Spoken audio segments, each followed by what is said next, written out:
We actually first met in 2001. I don't know if you remember. Where? The MTV 20th anniversary. Oh yeah. And you don't remember. The party? You're probably as drunk as I was Yeah, back I then. remember there was an MTV party, and I can't remember exactly where it was. I remember Tommy was there. Yeah, we played with Tommy that night. Tommy and Halford. And, Yeah. yeah. Okay. We met that night anyway, so just try to. I knew you probably wouldn't remember. If it's not in the book, I probably don't remember. Yeah. Let's talk about the book. Why did you decide to write a book?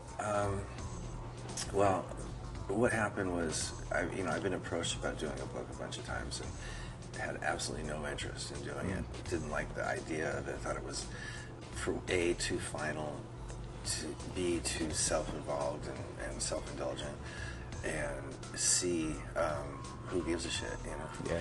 But in recent last couple of years, I say recent years, there's been a lot of attention sort of directed towards Guns N' Roses and the whole mystique or lack thereof of that band, right, and my involvement with it, and my relationship with my old singer, and rumors about the band reuniting, and everything was so matter-of-factly, and it's just part of this whole media blitz that's sort of touching on everything they can get their hands on these days.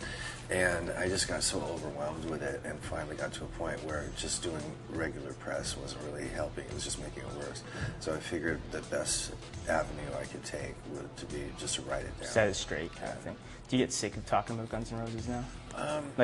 Or like everyone saying, is it gonna come back? Yeah, you guys, I'm sick you of must that, because kind of. I don't have an answer for that. I mean, I usually would say just flat out no. Yeah. But I mean, the reality is, I don't see it happening. I don't have any plans for it to happen.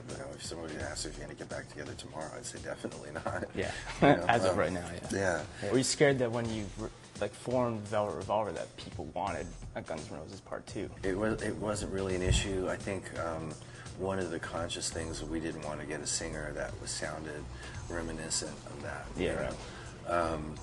But other than that, we just, really just wanted to have a good rock and roll band. You're just kind of doing it for fun at the time. Yeah, it's always for fun. Yeah. It's just what I love to do. So it's never changed. It's the same as it was when I first started. Yeah, you've worked with a lot of people, like, Michael Jackson, Iggy Pop. Actually, we've worked with Iggy Pop as well. Yeah. How'd that come up, the Iggy thing? Iggy was working on his record. I'd known him for a while anyway.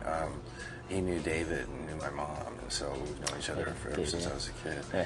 So at some point he came to us and said, "Do you want to play on my new record?" And I remember we were in the parking lot at the Rainbow, and he had a cassette of him playing all these songs on acoustic and singing, real, like when you think of a demo, like a real demo. Real demo, yeah. Yeah. And then we just went into the studio with Iggy and Don Was and just worked these songs up, and it came out really good. Yeah. That's cool. He was great working with him. Yeah, he's really down to earth, really mellow. You also mentioned David Bowie too. Have you talked to? Oh, I did. I mentioned his name just now. I didn't say his last name. Yeah. Oh, David. So yeah. Have you spoken with him since you're like a child? Well, I see him when I see him. Yeah. I don't really seek him out. I did. It's something that's mentioned in the book. My mom, when I was really going through a lot of hallucinations and really enjoying that, but really out of my tree. And she said, "You should give David a call. He knows a lot about that kind of stuff." And so I called David, and he was like, "Oh, you're in a bad way," because I think there's his philosophy, and I actually happen to agree with him, is that you break yourself down on a sort of on a spiritual level to a point where you're exposed to a lot of stuff that you normally don't, you're not aware of. Yeah. And that's some of the stuff that you start hallucinating is some sort of a reality on another plane. And I never would have thought about that. Yeah. It seemed interesting, a concept. Yeah. Wow. And then after that conversation, I was like, okay, thanks, Dave.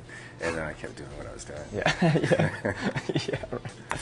But he's a good guy and an amazing songwriter and just performer. Yeah. Really, really interesting. You probably saw him perform when you were little. Yeah, right? because my mom was doing all his clothes, so that's how they were dating, and she was designing all his clothes. So we went to every concert, and then he and she took off to New Mexico to do The Man Who Fell to Earth, was this movie that he did.